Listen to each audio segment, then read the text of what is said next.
You're listening to the Turi Writers She Said What podcast. I'm Turi, along with Marcy Persky. In this installment, how much pain are you willing to go through to prove you are not a wuss? Also, that job you didn't get, maybe it's because you're a pain in the ass. How's life on the mountain? Well, it's a blizzard, actually, but they're saying 70-mile-an-hour winds. 70-mile-an-hour winds? Yeah, it's like a snow-a-cane. I don't know what you call that. That sounds accurate. Here's my, ow, I just whacked it. Here's my Ow. temporary cast. Oh, that looks familiar. Doesn't it? Yeah.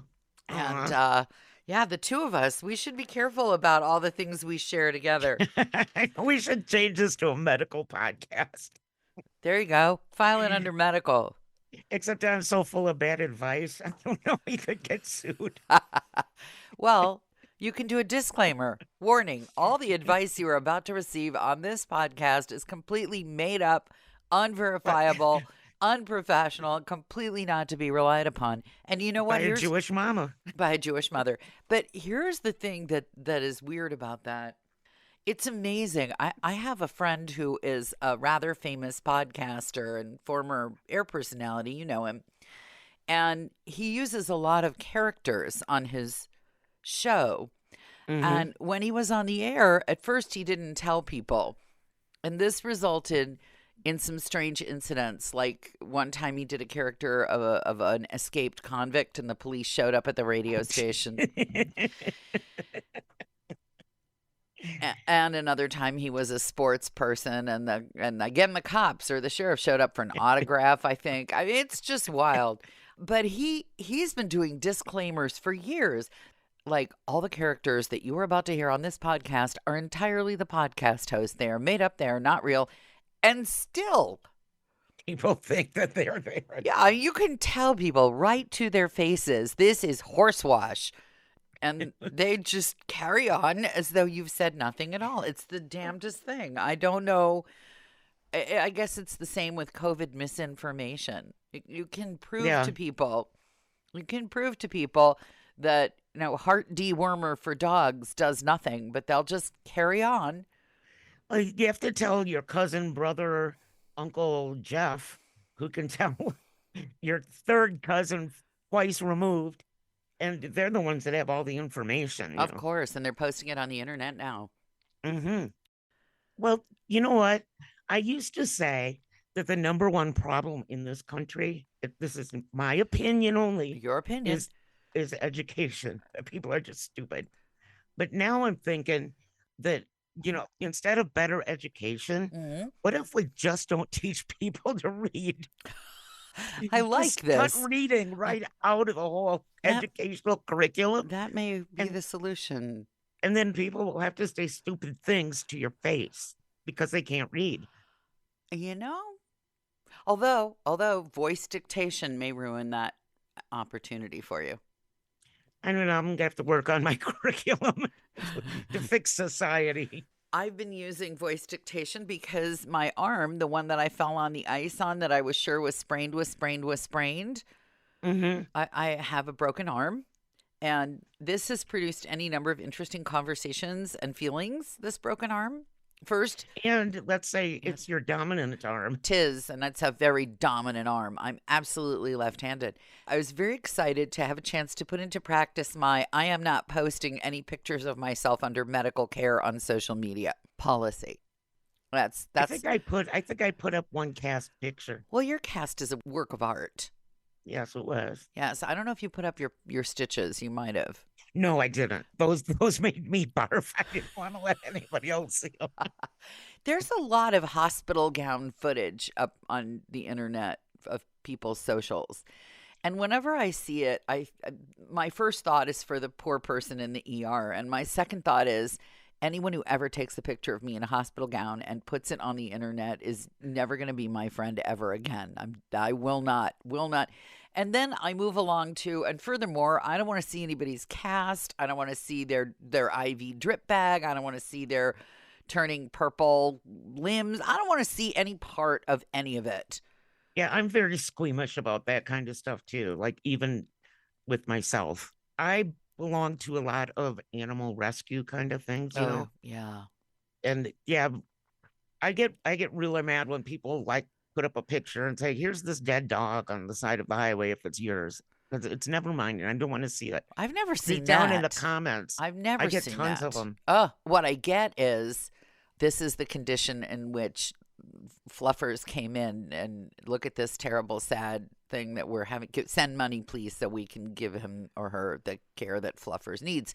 And I understand that that works. It's worked on me more than once. I hesitate Yeah. to say this because all of our 3 listeners will now post pictures and ask me to send money, and it will work. But Yeah, no, my posts are pretty benign as far as that well, you're goes. not running a rescue group anymore, but they No, they I'm would not. send. I didn't mind later when they would send the before after. This is what Fluffers looked like when he came in, and look at Fluffers now, because it's sad, but it's inspiring. What I don't want to see, it's not that I'm squeamish.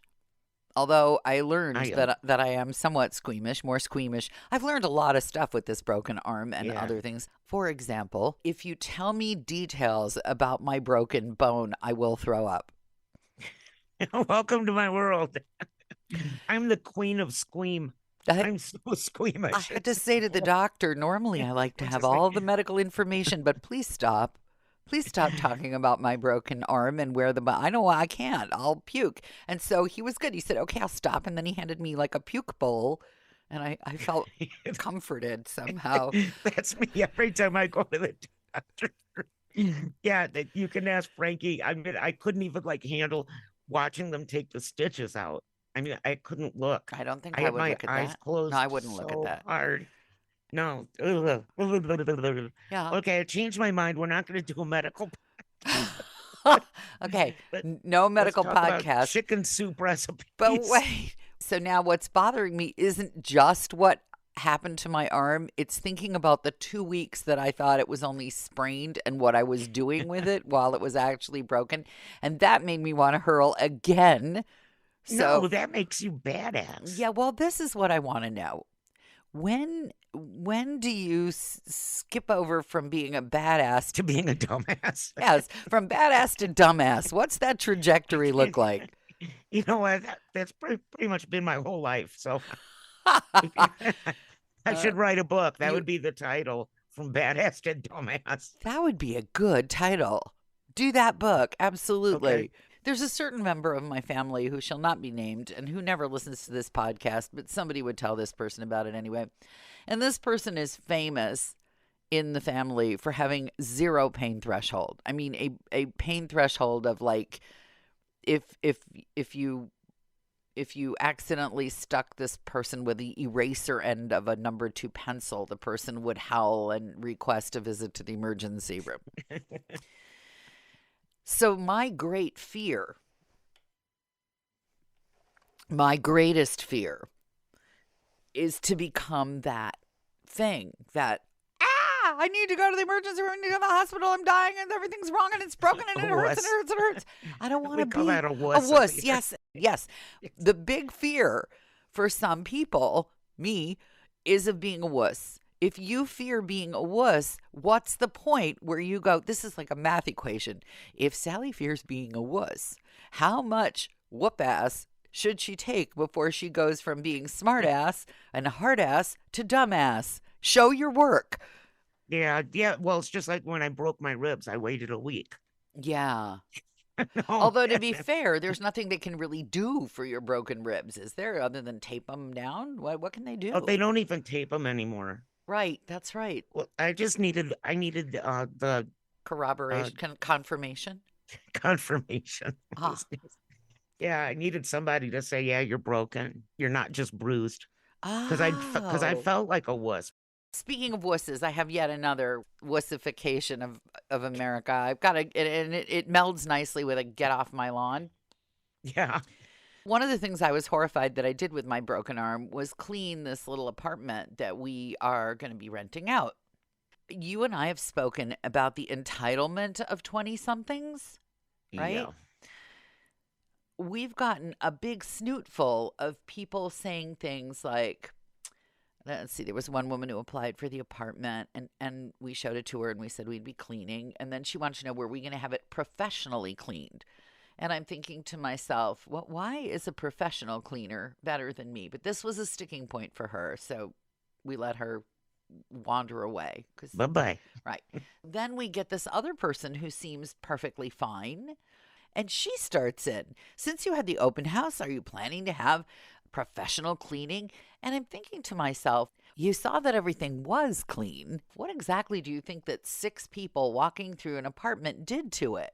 What do you expect to be clean in your apartment that you're not going to have to clean after you move in? Because movers have big muddy boots. The thing that they're worried about is something you can fix yourself. Now, if someone said to me, I noticed that the closet door doesn't close all the way, that's something that we need to fix. We don't expect the tenant to go fix their closet door. Get some sandpaper. Here you go. Right. Yeah, I wouldn't do that. But for people to be saying, I've gone all the way through this process, but maybe I don't want to move here because I'd have to mop my own floor. Are they filth pigs or spoiled, or what is wrong with them? Or am I nuts? Take reading out of the schools. That's my solution for everything. Some of them are not apparently stupid. Well, they sound stupid to me. No, they're just entitled. And so they are entitled. I gave my kid a hard time. My kid who was applying for a position.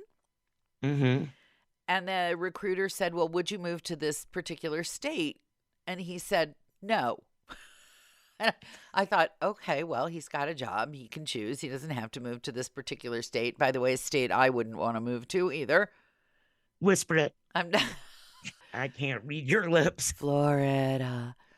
Oh. I wouldn't move to Florida because the whole state of Florida is about to be washed out to sea any minute now. So too many bugs for me. Everything about it is revolting as far as I'm concerned, but the people who love it really love it. So the big cutie says, no, thank you to moving to Florida. Here's what you really need to know. You really need to know that when you have all kinds of restrictions, like you have an emotional support dog and you want your floor mopped and if I could anonymously give 20-somethings advice, one of the first things I would say is, if you're looking to rent an apartment, just find an apartment that welcomes pets. And don't tell anybody you have an emotional support dog because they just think you're nuts. That's what they think. I say put your big boy pants on. Right. Well, they don't know what those are. Now we're getting into that. Get off my lawn. Yeah. Okay. So don't get me started. So I had to say to the cutie, listen, I said to the cutie, there are a lot of things that are going to go against you and you won't know why. Let me tell you why.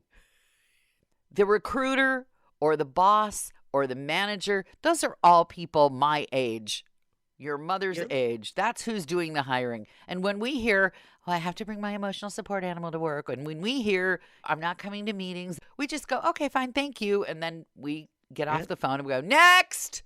Or when they walk in with a face full of piercings, which I've tried to explain to my 20-something since she was 16 and started doing that. And did she ever listen? Oh, hell no. See, so this is the thing. You don't. But she's going to beauty school, so fine. I guess you can have a million piercings in your face. And she's lucky that she had you guys to live with till she could figure that out. So, because if not, yeah. And my cuties are not coming back here. Forget that. I'm not as open-housed as you are. Even if you did put her in a trailer. Well, we do have 5 acres. Did put her. And yes, I don't have any 5 acres. And in the trailer. I'm not putting them in the house. Again, so this is the thing. This is the thing that I wish that if you are one of our 3 podcast listeners and you have a 20-something and they can't seem to figure out why they're not getting work when everything seems to go well in the interview, except that they're saying they won't do this, they won't do that, they have to have this, they have to have that. Nobody's going to tell you they've decided you're a pain in the ass. No one will say, we're not going to hire you because you're a pain in the ass. Yep. No one has explained to these 20-something-year-olds, right off my lawn, that they don't listen. The key answer, if you want to move along in the world, is absolutely with pleasure, no problem. Yeah. I get it. And and now you have to go put your Go put your folding chair out in your front yard and start yelling at neighbors. Assuming you've come this far because you enjoy the podcast, may we recommend my book, She Said What? A Life on the Air. It's available at your neighborhood bookstore or on Amazon. And if you're feeling especially generous, please leave the podcast a good review. Thanks.